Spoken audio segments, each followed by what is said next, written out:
നമസ്കാരം. നമ്മളിന്ന് പഠിക്കാൻ പോകുന്നത് ആർട്ടിക്കിൾസിനെ പറ്റിയാണ്, പ്രത്യേകിച്ച് എ ഓർ ആൻ. താഴത്തെ ക്ലാസ്സിലൊക്കെ നമ്മൾ പഠിച്ചിട്ടുണ്ട്. A E I O U, അതായത് വവൽസ്, ഇവ കൊണ്ട് ആരംഭിക്കുന്ന വാക്കുകൾക്ക് മുന്നിലെല്ലാം ആൻ പ്രയോഗിക്കണം. എന്നാൽ അങ്ങനെയല്ല. നമ്മൾ ശ്രദ്ധിക്കേണ്ട കാര്യം അതല്ല. A E I O U കൊണ്ട് ആരംഭിക്കുന്ന എല്ലാ വാക്കുകൾക്ക് മുന്നിലും നമ്മൾ ആൻ പ്രയോഗിക്കാൻ പറ്റില്ല. പകരം സൗണ്ട് ആണ്, വവൽ സൗണ്ടിനെയാണ് നമ്മൾ, അതായത് A E I O U കൊണ്ട് ആരംഭിക്കുന്നതിൻ്റെ വവൽ സൗണ്ട് നമ്മൾ ശ്രദ്ധിക്കുമ്പം നമ്മൾ ഇനി പറയുന്നത് ഞാനിത് ക്രോഡീകരിച്ച് എളുപ്പത്തിൽ പഠിക്കാൻ വേണ്ടുന്ന ഒരു മാർഗമാണ്. അതായത് ശ്രദ്ധിക്കുക, ആ, ഇ, എ, ഒ, ഈ 4 ശബ്ദങ്ങൾ, ആയും ഈയും എയും ഓവും, പിന്നെ അവ നീട്ടി പറയുന്നത് ആ, ഇ, ഉ, എ, ഓ, അങ്ങനെ 4. അപ്പം നമുക്കൊരു ചോദ്യം ചോദിക്കാം, യു എവിടെ പോയെന്ന്. യു കൊണ്ട് ആരംഭിക്കുമ്പം എപ്പോഴെങ്കിലും യു കൊണ്ടൊരു വാക്ക് ആരംഭിക്കുമ്പോൾ അത് നമ്മൾ പ്രൊനൗൺസ് ചെയ്യുമ്പം ഞാൻ മേൽ പറഞ്ഞ 4 ശബ്ദങ്ങളിലെ ഒരെണ്ണം ഉണ്ടാവും. അംബ്രല എന്ന് പറയുന്നതിൻ്റെ ആദ്യത്തെ ലെറ്റർ യു ആണെങ്കിലും നമ്മൾ ശബ്ദിക്കുന്നത്, ഉച്ചരിക്കുന്നത്, പ്രൊനൗൺസ് ചെയ്യുന്നത് ആ അംബ്രല എന്നാണ്.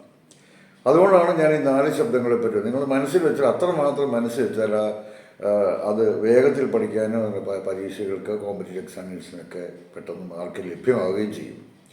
ഞാൻ ഒന്നുകൂടി പറയാണ്, ആ, ഇ, എ, ഒ.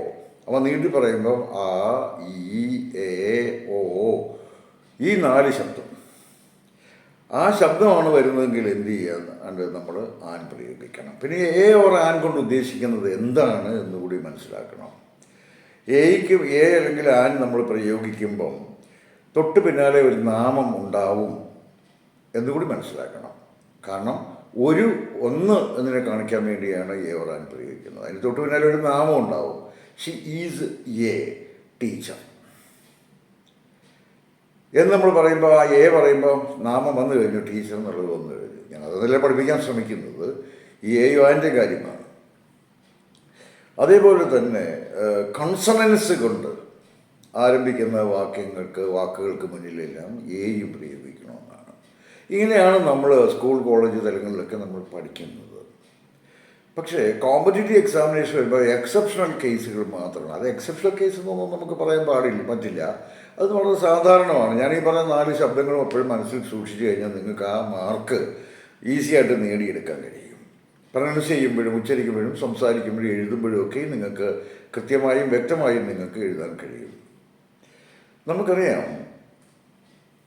ഇപ്പോൾ സാധാരണഗതിയിൽ ഈ അവർ എന്ന് നമ്മൾ പറയും. അതിൻ്റെ സ്പെല്ലിങ് HOUR ആണ്. അതുകൊണ്ട് ഹവർ എന്ന് നമ്മൾ പറയേണ്ടതില്ല.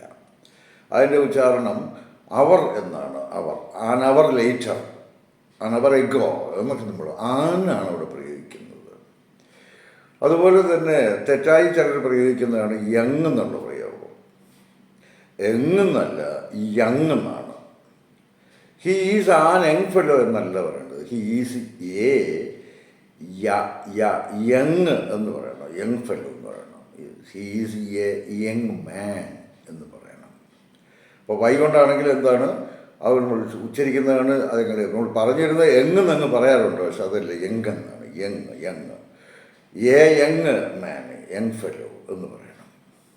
ഇതേപോലെ ഒട്ടനവധി ആൾക്കാർ തെറ്റിച്ച് പറയുന്ന മറ്റൊരെണ്ണമാണ് നമ്മൾ ഇയർ ബുക്ക് എന്ന് പറയും. മനോരമയുടെയൊക്കെ നമ്മൾ വാർഷിക പതിപ്പ്, നമ്മൾ വാർഷിക അല്ലെങ്കിൽ പുസ്തകങ്ങൾ അവിടെ ഇറക്കാറുണ്ട്. ഇയർ ബുക്ക് എന്നുള്ള പേരിൽ ജനറൽ നോളജൊക്കെ ഉൾക്കൊള്ളിച്ചുകൊണ്ട് ബുക്ക് ഇറക്കാറുണ്ട്. അതിന് പുറത്ത് എഴുതിയിരിക്കുന്നത് ഈ പറഞ്ഞ ഇയർ എന്നാണ്.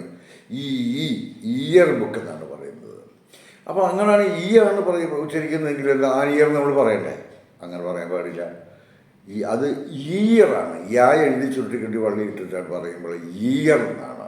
അതുകൊണ്ടാണ് ഇയർ എഗോ എന്ന് പറയുന്നത്. മനസ്സിലായില്ലേ? അപ്പോൾ ആന അവർ പറയുന്ന പോലെ ആന ഇയർ നമുക്ക് പറയാൻ പാടില്ല.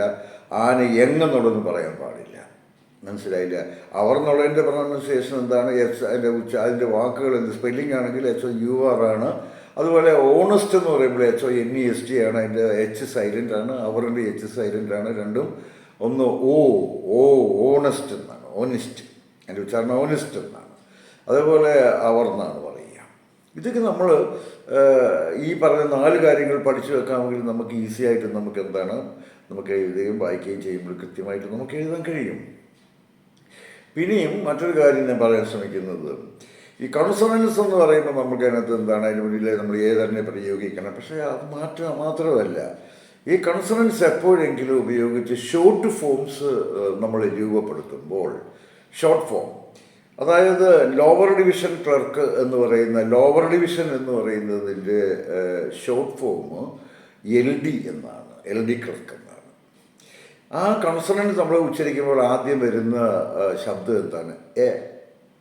L എന്നാണ്, എ ആണ് നമ്മൾ ഉച്ചരിക്കുന്നത്. അപ്പോൾ AE അതിൽ ഒരു ശബ്ദം വന്നു കഴിഞ്ഞു. സോ അതുകൊണ്ട് നമ്മൾ LD ക്ലർക്ക് എന്നല്ല പറയേണ്ടത്, LD ക്ലർക്ക് എന്ന് പറയണം. എന്നാൽ ലോവർ ഡിവിഷനിലൊക്കെ എന്ന് പറയുമ്പോൾ ഹി ഈസ് ലോ, അപ്പോൾ അവിടെ കൺസണൻസ് ശബ്ദം ആയതുകൊണ്ട് നമ്മൾ അത് പോകണം. അപ്പോൾ ഷോർട്ട് ഫോമായിട്ട് കൺസണൻസ് പ്രയോഗിക്കുമ്പോൾ നമ്മൾ തീർച്ചയായിട്ടും എന്ത് ചെയ്യണം? പ്രയോഗിക്കേണ്ടി വരും. അങ്ങനെ ഇംഗ്ലീഷിലെ ലെറ്റേഴ്സ് കൂടി ഞാൻ പറഞ്ഞു കഴിഞ്ഞാൽ നമുക്ക് ഈ കാര്യം അവസാനിപ്പിക്കാൻ പറ്റും. അത്ര സിമ്പിളാണത്. അത് ഏതൊക്കെയാണ് നമ്മൾ പറഞ്ഞു നോക്കുക. ABCDEF, ഒരെണ്ണം F ആണ്, GH, രണ്ടാമത്തത് H ആണ്, IJK, LMN. അപ്പം F ഉണ്ട്, H ഉണ്ട്, L ഉണ്ട്, M ഉണ്ട്, N ഉണ്ട്, PQRS, SP, S, TUVW, പിന്നെ X ആണ്.